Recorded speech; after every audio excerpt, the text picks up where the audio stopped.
Hello and welcome to a Suntup unboxing. You can tell from the little Suntup tape there. This, my friends, is the Magus, or Magus? The Magus by John Fowles. The second title that Fowles has received through Suntup Editions. The first being the Collector. This is this new foam for them? It's darker than like the first foam they did, but it's nice and squishy. Anyways, the Magus, the first novel, the revised version, the first novel that John Fowles ever wrote, but the third published, now getting the Suntup treatment. Oh yes, I forgot about this.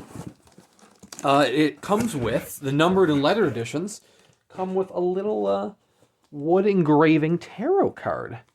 The Batalure? Anyways, it's printed on little oak veneer. Very, very nice. I'm going to keep that in its packaging.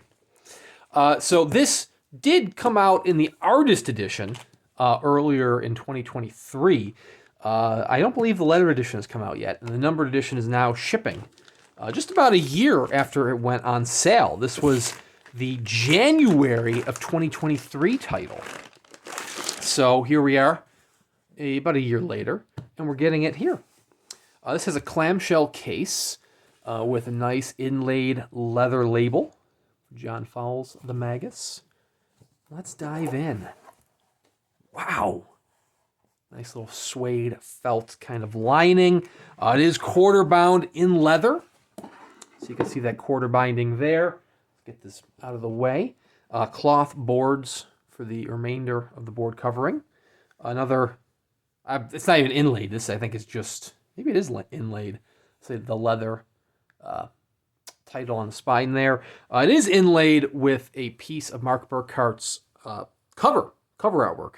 And, of course, stamped in gold, The Magus by John Fowles. Beautiful, beautiful volume here. Oh, very nice end papers. Kind of got like an optical illusion effect. At least it does in person. This does have Marc Burckhardt's illustrations throughout. Somewhere within this book is actually a fold-out of the cover artwork. So this does have a foreword that the author wrote for his 1977 revised edition. It was first published back in '65. But it also has a new introduction by Christopher Priest, who is enamored with the Magus. Christopher Priest wrote this introduction back in 2021. There we go. That's how many years this has been in production, because this, like I said, was the first announced title of 2023. It's now published in 2024, but it has copyright dates going back to 2021.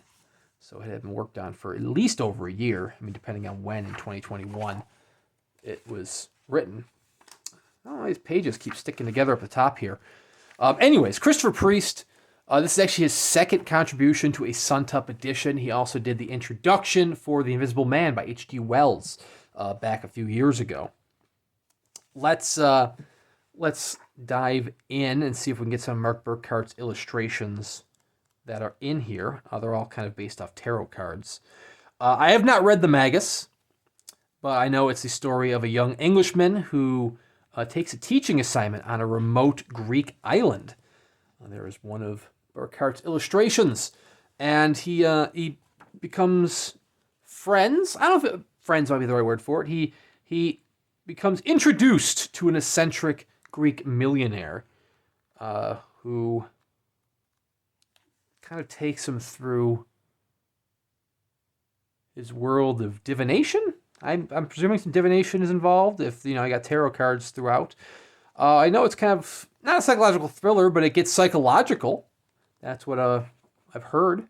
I know the novel has been praised over the years, over the decades. It has been regarded as one of the most popular or one of the best British novels of the 20th century. And got adapted into a film back in like 68, 69, starring Mike O'Kane. But anyways, we also have, is this the Dr. Nope, this is by the author, his own Afterward. We do have Dr. Eileen Warburton's Afterward as well. Warburton knew Fowles for over 30 years, and she was the one who wrote his biography. Then we also have a conversation with John Fowles as well, which was a transcript of a conversation he had on the BBC. Then finally here in the back we have the fold-out. This is kind of unique to this numbered edition. A lot of the numbered editions that you get through Suntup, we have a little scuffing from the opposite side of the image there. Usually with the Suntup editions, you're only going to get the cover artwork or the dust jacket artwork if you buy the artist edition. If you buy the numbered edition or the letter edition, you're usually not going to get that artwork. But for this edition, you do have a nice fold-out of the dust jacket. So you actually get both illustrations on the artist edition. This is Tom Adams' original dust jacket artwork.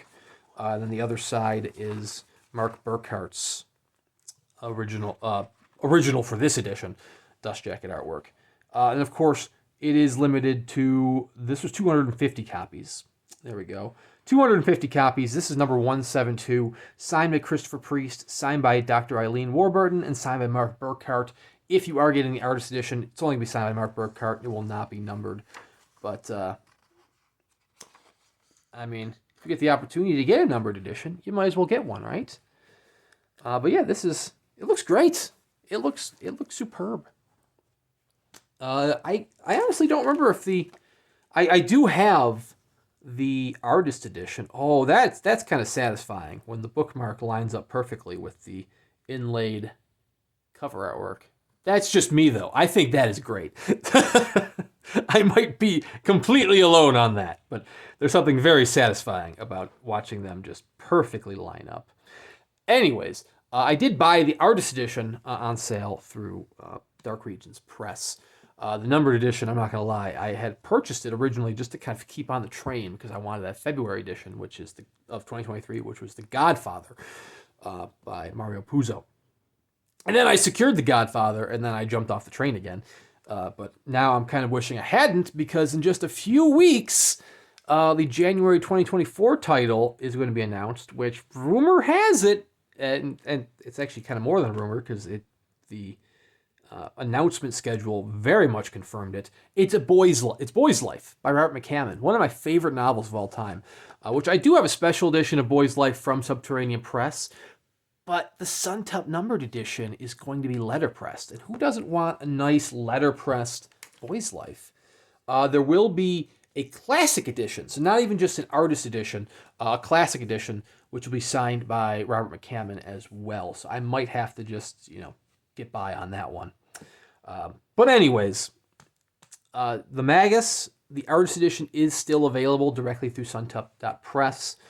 If you want to get the numbered edition or the lettered edition, you would have to go on the secondary market in order to pick those up.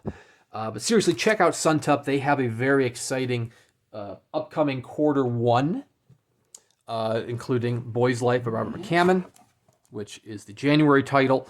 The February title is going to be Rebecca by Daphne du Maurier, who I actually just did a du Maurier unboxing through Thornwillow Press for the birds. So that's fun. And then that does not have an artist edition. That's just numbered and lettered. So that's going to be a rare one for Suntup. You don't have too many of those titles these days which don't have artist editions. The last one was just a few months ago with the yellow wallpaper, but that was a short story. So an artist edition of that would just be a chapbook, much like the Thornwillow Press edition. The last feature-length novel that didn't have an artist edition, was it Seed?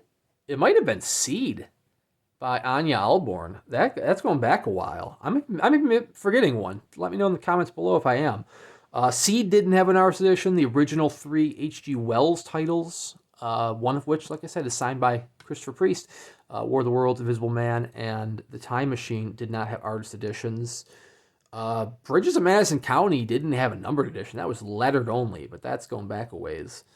What else didn't have an artist edition? The Lottery didn't have an artist. And now I'm just trying to do like rapid recall of previous Suntup titles. But anyways, it might have been Seed. That was the last one. That was a full-length novel that didn't have an artist edition. So But like I said, March is a short story, so that's a little different. And Rebecca is a full-length novel that are only going to have numbered and lettered editions. But seriously, check out Suntup Editions. I will continue buying them when I can. I'm mostly just buying artist editions these days, just because these numbered editions are pricey as all hell, and my wallet hurts. But when I do get them, I will unbox them for your viewing pleasure on this channel. So please consider liking and subscribing, and we'll see you around next time.